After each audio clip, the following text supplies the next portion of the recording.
Marxist communist கட்சியின் மாநில செயலாளர் சண்முகம் செய்தியாளர்களை சந்தித்து வருகிறார். நேரலை காட்சிகள். ஆபத்து என்பது இருக்கிறது. ஏனென்றால் சர்வதேச சந்தையில் ஏறத்தாழ ஒரு பேரல் கச்சா எண்ணெயினுடைய விலை $126 என்கிற அளவுக்கு உயர்ந்திருக்கிறது. ஆகவே இத்தகைய சூழ்நிலையில் ஏற்கனவே கச்சா எண்ணெயினுடைய விலை குறைவாக இருந்தபோது அதை மக்களுக்கு அந்த லாபத்தை கொண்டு போய் சேர்க்கக்கூடிய வகையில் எந்த நடவடிக்கையும் பிஜேபி அரசாங்கம் எடுக்கவில்லை. இப்போது அவர்கள் சர்வதேச சந்தையில் விலை ஏறி இருக்கக்கூடிய மொத்த சுமையையும் பொதுமக்கள் தலையில் திணிப்பதை நாங்கள் வன்மையாக கண்டிக்கிறோம். ஆகவே இதை கண்டித்து இடதுசாரி கட்சிகள், விடுதலை சிறுத்தைகள் கட்சிகளின் சார்பில் வரக்கூடிய 7ஆம் தேதி தமிழ்நாடு முழுவதும் அனைத்து மாவட்ட தலைநகரங்களிலும் ஒன்றிய பிஜேபி அரசை எதிர்த்து இந்த விலை உயர்வை திரும்பப் பெற வேண்டும் என்று வற்புறுத்தி கண்டன ஆர்ப்பாட்டம் நடத்துவது என்று ஏற்கனவே அறிவித்திருக்கிறோம். இங்கே சென்னையில் பீச் ரோட்டில் உள்ள கஸ்டம்ஸ் அலுவலகத்திற்கு முன்பாக 7ஆம் தேதி மாலை 4 மணிக்கு அந்த கண்டன ஆர்ப்பாட்டம் என்பது நடைபெற இருக்கிறது.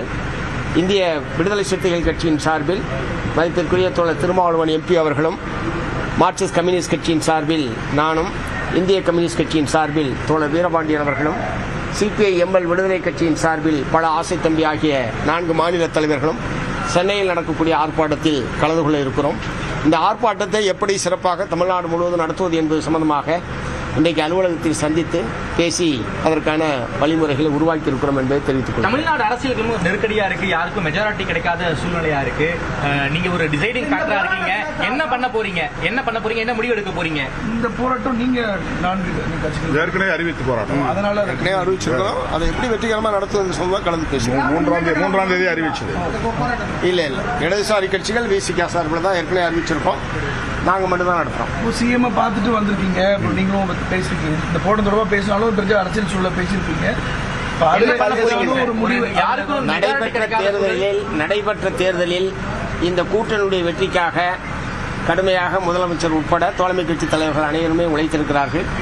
எங்கள் கூட்டணி கட்சிகளின் சார்பில், எங்கள் கட்சிகளின் சார்பில் வேட்பாளர்கள் வெற்றிக்கு அவர் உழைத்திருக்கிறார். அந்த முறையில் நேரடியாக சந்தித்து அதை நன்றி தெரிவிப்பது என்கிற முறையில் காலையில் 3 பேரும் போய் முதலமைச்சர் சந்திச்சோம். யாருக்கு மெஜாரிட்டி கிடைக்காத சொல்லி என்ன சார் பண்ண போறீங்க? அது அவங்கள்ட்ட கேட்கணும். மெஜாரிட்டி கிடைக்குதா கிடைக்காதுன்றது எங்க பிரச்சனை இல்லையே. யார்கிட்ட கேட்கணுமோ அவர்கிட்ட கேட்காம தவறான இடத்துல இந்த கேள்வியை கேட்கணும்.